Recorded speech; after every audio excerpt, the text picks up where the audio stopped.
Sasquatch, northeastern Ontario. Okay, so I'm just out on investigation. It's December 16th. I'm at a hunting camp. See the gate? I'm going to go under.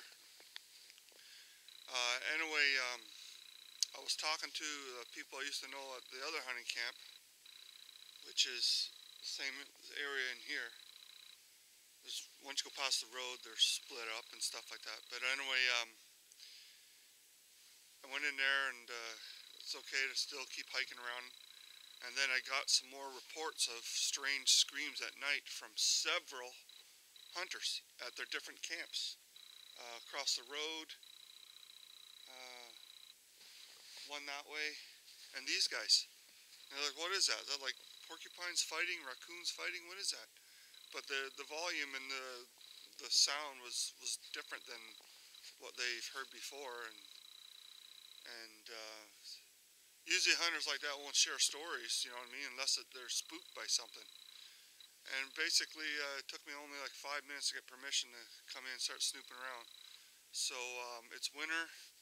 It's really hard to get footage of them, but maybe audio or something. Okay, so I'm going to start hiking that way. I just wanted to whip off this quick intro.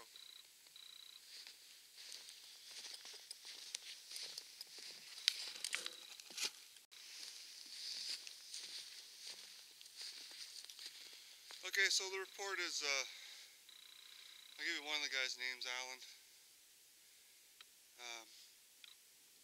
About the buddy at night shooting raccoons, I guess. I guess they're considered pests. Anyway, they think it's raccoons fighting or something, and they hear these really weird screams. And I said to him, I said, you know, if it was an adult, then you definitely know it wasn't a raccoon. So I'm thinking maybe a couple of juvies playing or having a play scrap or something. And there's one of the deer stands there. And I keep hearing knocks from over there. I don't know if that's someone just working on their cabin or something.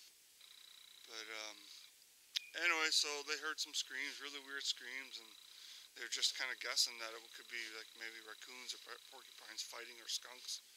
But it seemed kind of loud for little 10-pound creatures or whatever they weigh. And then he said, yeah, and our neighbor's over there, and Buddy's up, I think it was this way, over there across the street. Said the same thing. They heard these really weird screams at night. And the original video I posted about hunting camp researching, where one of them spoke, or a couple of them spoke for like 5 seconds across, back and forth to a path or at me, is in the same area. And then I got a couple pictures. So pretty cool. I'm going to snoop around now. Okay, I'm just coming to an area a couple of years back where I could smell them. It's right behind me. And then when I was over here shooting a follow-up video, nice marker, beer can.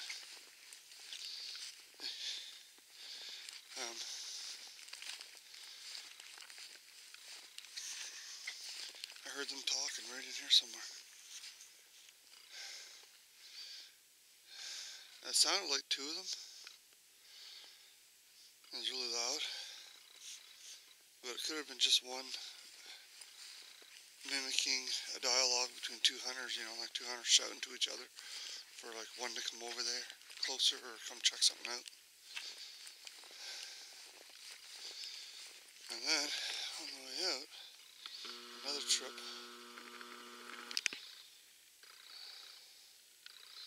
I got a picture of something over there.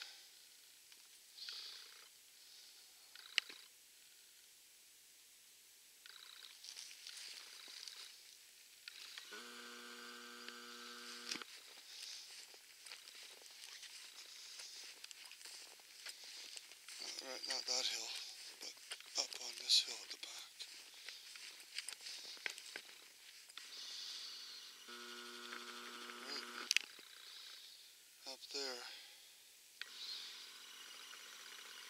There's a black biped shape right between those two little white birch.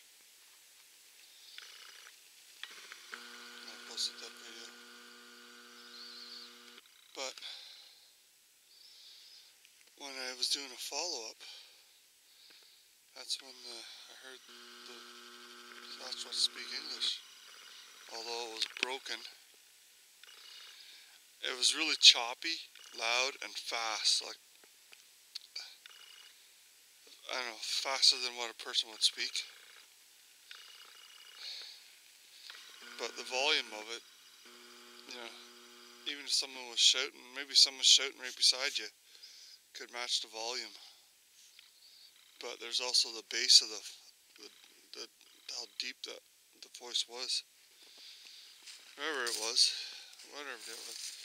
pretty big. And just bombing around.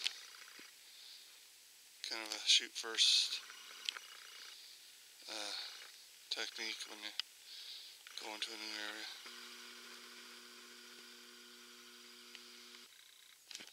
But that didn't happen until after I was in here a couple times. So every visit they crept closer and closer and got a little bolder. And then I was standing here filming myself that way, and then the shouts came from over there. Right up there somewhere. Maybe like behind that hill there, and then in behind the cedars at another one. So I had to walk right by them on the way in, on the way out. Pretty creepy cool.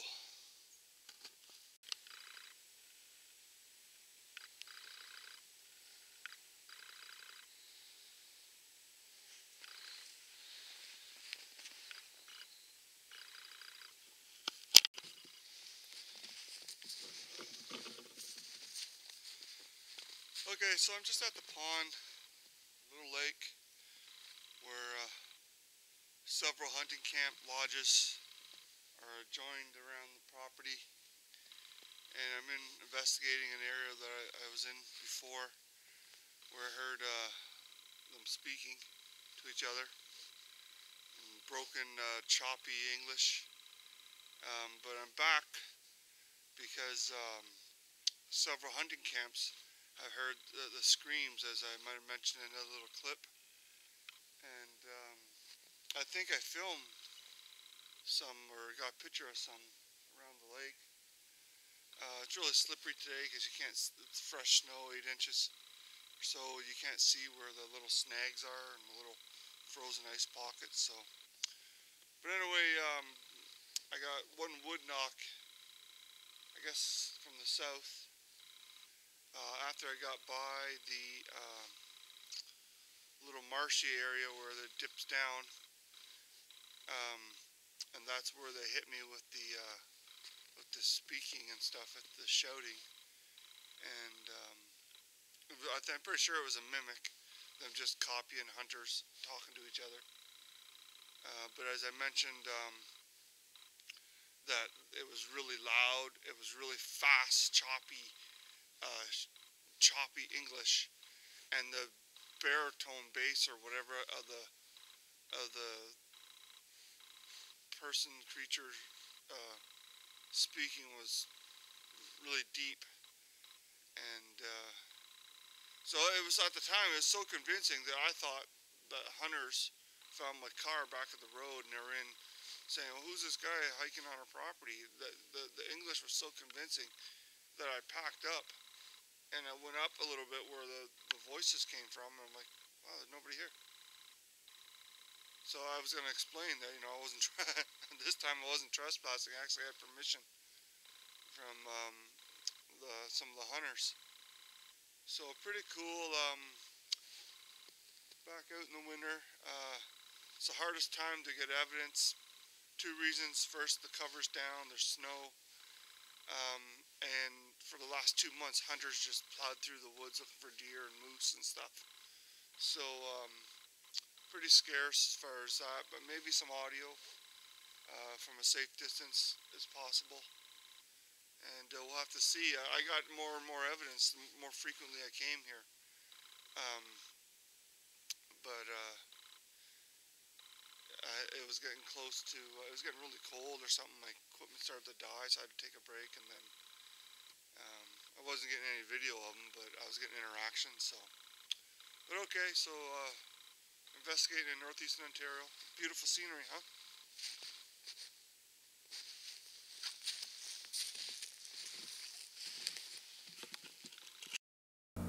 Right, so if you've been following my channel for a couple years or so, 2 winters ago I posted a video, Sasquatch Speaks English, which was a follow-up to Hunting Camp Sasquatch Speaks English. And in that video, I took some pictures of the pond area. You gotta manage your battery time with your camera, so I fire off pictures with my cell. And at that time I caught a couple black-haired ones chilling on the other side of a pond. So I do the same with this in this area, and after I had a snack and I think I made a call, I sat down, then I got up and I turned around and took pictures. Now I don't know if you can see it there, but there's a huge white or gray-white Sasquatch on the other side watching me from behind the cedar. And I'm zooming in on the one anyway that I see. There's probably others, but there's a big guy right there. Now you gotta remember, this is on the other side of a pond, so it'll be bigger than what it seems here. And I can see him watching me. I can see, now that there's no enhancement on that one. You see his big black eyes, the outline of his head and his shoulders of this white Sasquatch, or gray-white Sasquatch, and I brighten it up a little bit there. So the cool thing is about it is that this is what, like a month after hunting season finally ended.